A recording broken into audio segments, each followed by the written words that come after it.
This is Euronews Now. I'm Helena Humphrey. Here are your top stories. Ukraine marks its National Flag Day, but President Zelensky bans public celebration as the country braces for more Russian attacks. German Chancellor Olaf Scholz is in Canada for talks focused on boosting energy security for Europe's largest economy. And the euro drops to a 20-year low against the US dollar as worries persist over the global economy.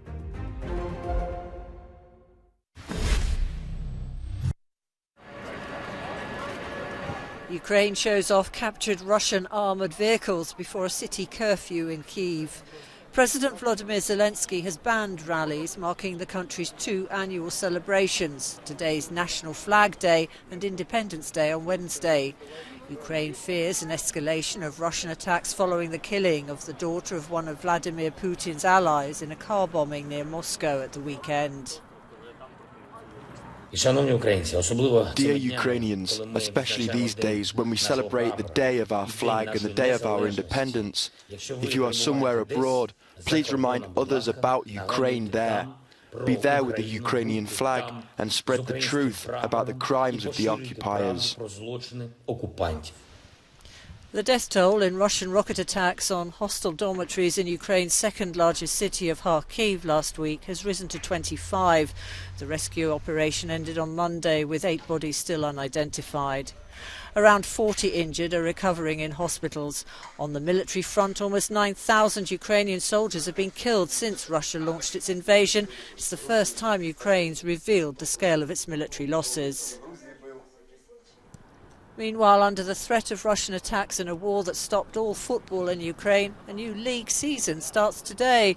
All games in the 16-team league will be played in and around Kyiv and further west. If the sirens sound, players must dash to bomb shelters in the stadiums.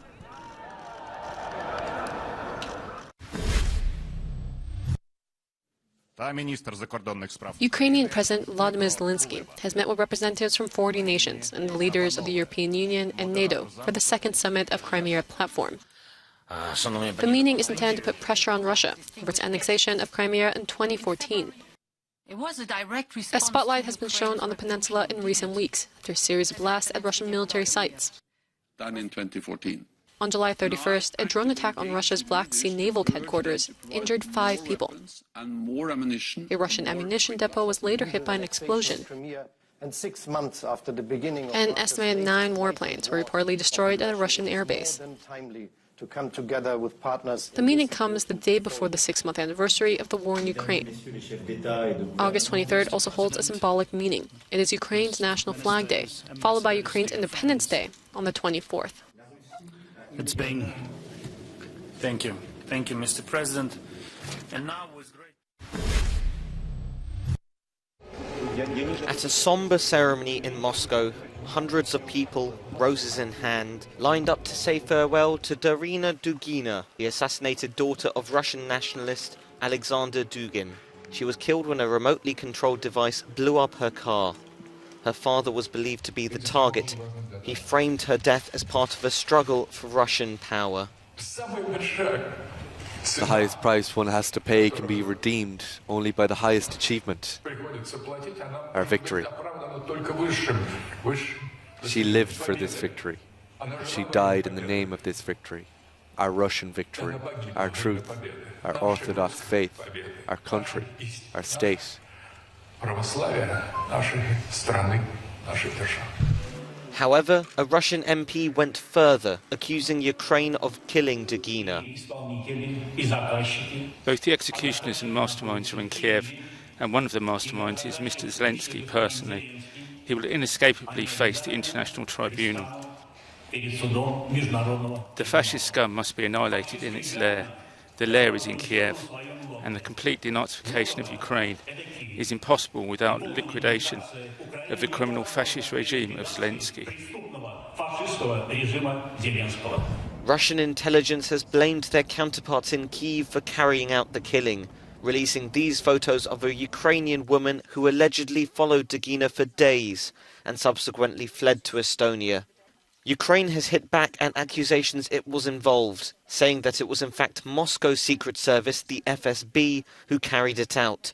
to keep Russians motivated to continue the war effort. Amid the shock and heartbreak for many in nationalist circles, calls are now growing to ramp up strikes against Ukraine.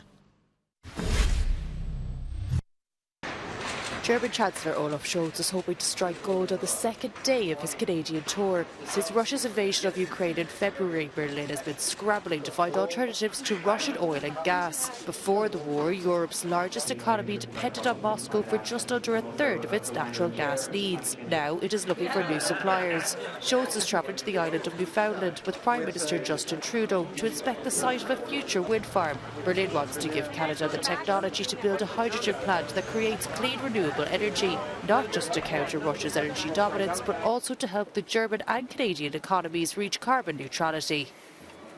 To stop man-made climate change, we know that this requires high-tech answers that we want to achieve, but we want to offer globally competitive products and services, but at the same time we want to operate in a CO2-neutral way. That this is a very special task that requires the highest level of competence, but we believe that if we move this forward closely together, we'll be able to do just that. Clean energy is an issue that's more important than ever because of the threats posed by climate change, but also because of Russia's war in Ukraine. Germany's current energy crisis, however, won't be solved by this hydrogen deal alone. In return, Scholz and his Foreign Minister Robert Habeck want to firm up access to Canadian liquefied natural gas. Trudeau says he's exploring the possibility of a trade agreement, but has cautioned he can't guarantee it will be feasible. New port infrastructure and pipelines will be needed to transport liquefied natural gas across the Atlantic, which rules out direct shipments to European ports in the short term. The euro fell below parity with the US dollar on Monday for the second time this year, sinking to levels not seen since it was first introduced. The currency fell by as much as 0.9%, meaning it's now trading at levels last seen in 2002. It comes as the Eurozone faces rising inflation amid fears of an energy crisis this winter, as Russia threatens to squeeze its gas deliveries to the continent. Meanwhile, the dollar rose 0.8% to a more than 5-week high, evidence of the diverging fortunes of the European and US economies. The euro briefly fell below parity in mid-July for the first time in 20 years.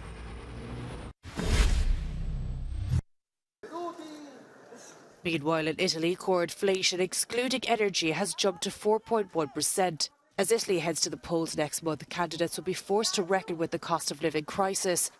The far-right Brothers of Italy, in coalition with Forza Italia and the Lega Party, are expected to come out top, with Giorgia Meloni set to become the next Prime Minister.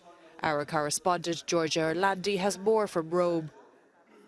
For the first time in 100 years, Italy's general elections will be held in autumn. By 8 p.m. on Monday, all main political parties had to submit their official candidate list. Now, the electoral campaign, which is going to last a month, officially gets underway this week. You can tell by the campaign posters that you can see here in Rome. But the city is unusually empty. That's because most Italians are still on holiday. So this scenario is what awaits them when they come back to Italy's capital, as well as to other cities across the country. Now, among the main themes of this electoral campaign, there is the energy crisis, inflation, migration and the war in Ukraine. Two main coalitions will be confronting each other on all these issues. One is the centre-left and the other one is the one led by right-wing party Brothers of Italy, which also includes Silvio Berlusconi's Forza Italia and Matteo Salvini's League Party, which according to recent polls is expected to get a clear majority at the next elections. Although it's still a long way to go and anything can happen between now and the 25th of September. Giorgia Orlandi for Euronews in Rome.